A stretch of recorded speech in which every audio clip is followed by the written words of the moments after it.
దినవృత్తాంత గ్రంథంలో రెండవ గ్రంథం దినవృత్తాంత గ్రంథం 2వ గ్రంథం 29వ అధ్యాయం చదువుకుందాం.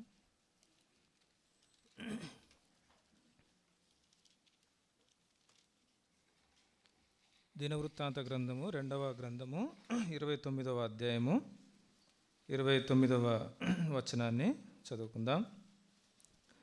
వారు అర్పించుట ముగించిన తరువాత రాజును అతనితో కూడనున్న వారందరూ తమ తలలు వంచి ఆరాధించిరి.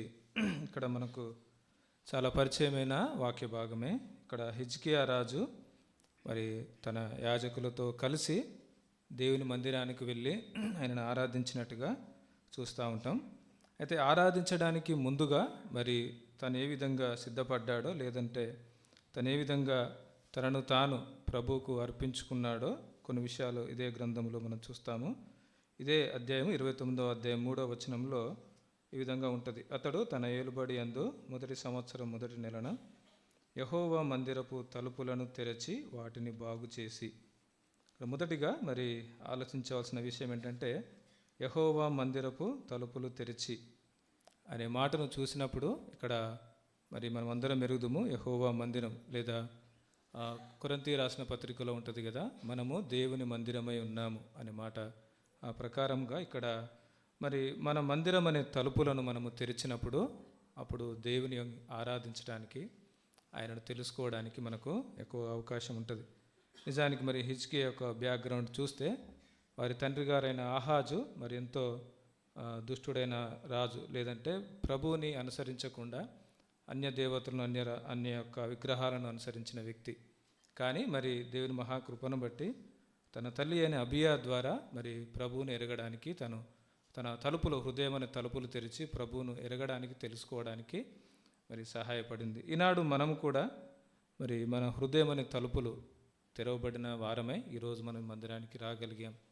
మరి మన యొక్క బ్యాక్గ్రౌండ్ ఎలా మనకు తెలుసు. మనం పాపపు విషయంలో చచ్చిన వారమే ఉండగా, మరి లేదంటే ప్రభు యొక్క వాక్యానికి, ప్రభువుకు హృదయం తెరని వారమే ఉన్నప్పుడు దేవుడు మన హృదయం తలుపులు తెరిచి ఆయన ఆరాధించడానికి నడిపించాడు. ఎదుగా రెండవ తలంపుగా ఇదే 29వ అధ్యాయం 16వ వచనంలో ఒక మాట ఉంటుంది. ఏంటంటే, పవిత్రపరచుటకై యాజకులు యెహోవా మందిరపు లోపలి భాగమునకు పోయి యెహోవా మందిరములో తమకు కనబడిన నిషిద్ధ వస్తువులన్నిటినీ యెహోవా మందిరపు ఆవరణలోనికి తీసుకొని రాగా లేవీయులు వాటిని ఎత్తి కిద్రోను వాగులో పారవేసిరి. రెండవ మాటగా మరి వీరు మరి రాజైన హిజ్కియా తన హృదయం అనే తలుపులు తెరవడం మాత్రమే కాదు, మరి తన యొక్క మరి ఇందాకే మనం మాట్లాడుకున్నట్టుగా మందిరం అంటే మన దేహం అని, మన మనమని చూసాం కదా.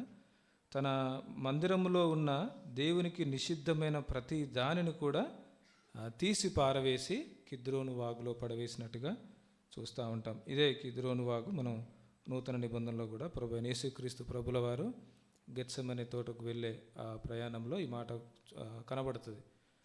ఆయన శిష్యులు కిద్రోను వాగు దాటి ఆ తోటలోకి వెళ్ళారని. ఇక్కడ ఆలోచించే మాట ఏంటంటే, మరి నిజం ఇక్కడ కూర్చున్న మనమైనా ప్రతి ఒక్కరైనా కూడా నేను ఎప్పుడు కూడా నాకు పాపము చేయలేదు, లేదా పాపము నా హృదయంలో లేదు, లేదంటే నా పాపపు తలంపులు నాకు ఎప్పుడు రావు అనే చెప్పగలిగిన వారు ఎవరు లేము కదా. మొదటి యోహాను పత్రికలో చెప్తాడు కదా, మనం పాపము లేని మనం చెప్పుకునేటలా మనం మోసపుచ్చుకుంటాము, లేదా పాపం లేని వారమని మనం అనుకుంటే మరి దేవుణ్ణి అబద్ధికుని చేస్తామని ఉన్నది. కాబట్టి మన హృదయ స్థితి, మన యొక్క ఆలోచనలు కేవలము పాపపు స్థితి, పాపం యొక్క ఆలోచనలు.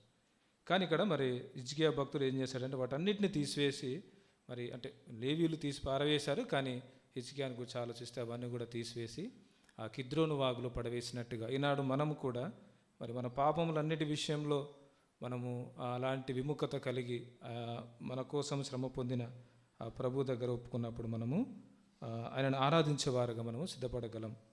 తర్వాత మూడవ విషయంగా ఇదే 29వ అధ్యాయము 21వ వచనంలో ఏముంటుందంటే, రాజ్యం కొరకును పరిశుద్ధ స్థలం కొరకును యూదావారి కొరకును పాప పరిహార్థ బలి చేయుటకై 7 కోడలను 7 పొట్టేళ్లను 7 గొర్రెపిల్లలను 7 మేకపోతులను వారు తెచ్చి ఉంచిరి గనుక అతడు యెహోవా బలిపీఠం మీద వాటిని అర్పించుడని అహరోను సంతతి వారు యాజకులకు ఆజ్ఞాపించెను.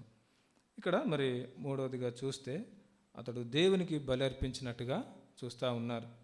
మరి ఇక్కడ మరి తనైనా కానీ తనకు తెలుసు బలులు అర్పించాలని, పాప పరిహార్థ బలు అర్పించాలని, లేకుంటే అపరాధ పరిహార్థ బలు, చాలా బలులు ఉంటాయి. అదే తన మట్టుకు తాను నేను నా పాపాల విషయమే బలి అనేది అవసరం అనే విషయాన్ని తను గుర్తెరిగాడు. ఈనాడు మన జీవితంలో కూడా మన మట్టుకు మనము మరి నా పాపాల విషయమే బలి అవసరమా అని మనం అనుకుంటున్నామా అంటే, కొన్నిసార్లు నేను అనుకుంటున్నానంటే మరి బలు దేవుడు నిర్ణయించాడు, దాన్ని మనం స్వీకరించవలసిందే. లేదు దాని విషయంలో నేను ఏ విధంగా ఉన్నాను అని అంటే, మరి సంఖ్యాకాండము 21వ అధ్యాయంలో చూడనవసరం లేదు, మామూలుగా మనందరికీ తెలిసిందే. సంఖ్యాకాండం 21వ అధ్యాయంలో అక్కడ మరి మోషే గారు మరి కంచు పామును ఇత్తడి సర్పమును చేయమని చెప్తాడు కదా. అక్కడ ఏంటంటే మరి వారు ఇశ్రాయేలు ప్రజలు దేవునికిని మోషేకును విరోధముగా ఆయనకు పాపం చేసి, ఆ పాపం చేసినప్పుడు వారు మరలా ఆయనను వేడుకున్నప్పుడు మరి మోషే ఇత్తడి సర్పము చేయమని చెప్తా ఉంటాడు. మరి ఇత్తడి సర్పం కూర్చిన ఆలోచించినప్పుడు ఒక భక్తుడు విధంగా వర్ణించినప్పుడు, మరి ఆ ఇత్తడి ఎవరైతే పాము కరిచిన వారు ఉన్నారో వారికి ఉన్న ఒకే ఒక ఆధారం ఏంటంటే ఆ ఇత్తడి సర్పాన్ని చూడడమే. చూడడం కాదు, నిదానించి చూడాలి. మరి నిజానికి ఇప్పుడు మనం ఆలోచిస్తే మరి పాము కాటుకు ఎవరైనా ఒక పాము విగ్రహం చూస్తే తగ్గిపోతుందని ఎవరు నమ్ముతాం మనం అంటే, మనం అది ఆలోచించడానికి కూడా అది ఆ ఊహకందని. కానీ ప్రభువు చూపించిన మార్గం అదొకటే, నిదానించి చూడడమే. మరి ఈనాడు మన పాపములు కూడా విమోచన మరి యేసు ప్రభు రక్త విశ్వాసం ఉంచే సరిపోద్దా అంటే సరిపోద్ది, అంతే. దేవుడు చెప్పాడు ఆ మాట, దానికి మనం ప్రత్యామ్నాయంగా ఆలోచించిన అవసరం లేదు. మనమందరం కూడా పాపం అనే ఆ సర్పం చేత కాటు వేయబడ్డ వాళ్ళం. మరి ఆయన నిదానించి చూసినప్పుడే మనం రక్షణ పొందగలము, మనం విమోచన పొందగలము, తర్వాత ఆయన సన్నిధిలో ఆరాధించగలం. లేదు నేను దానికంటే వేరే మార్గాలు మనకు ఉన్నాయని మనం అనుకుంటే మనం మోసపోతాం. కాబట్టి మన ప్రభు నా విధంగా మన హృదయం అనే తలుపులు తెరిచి మన పాపపు తలంపులను తీసివేసి మన పాప విమోచనకై మరి సిలువలో బలి అయిన ఆ ప్రభువును చూడడం ద్వారా, ఆ ప్రభువుని మనం దృష్టించడం ద్వారా మనం మాత్రమే ఆయనను ఆరాధించగలం. చిన్ని తలుపులు దేవుడు దీవించిన ఆరాధించుకుందాం. ఒక చిన్న పాట, మనకు తెలిసిన పాటనే.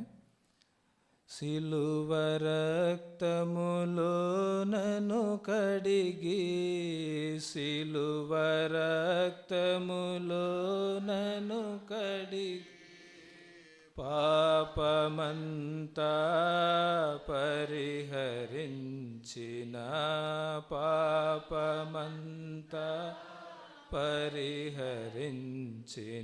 పవనుడగుమా ప్రభు యేసు, పవనుడగున ప్రభు యేసు. జై జై యేసు రాజా, జై జై రాజాది రాజా నీకే జై జై, రాజాది రాజా నీకే జై జై.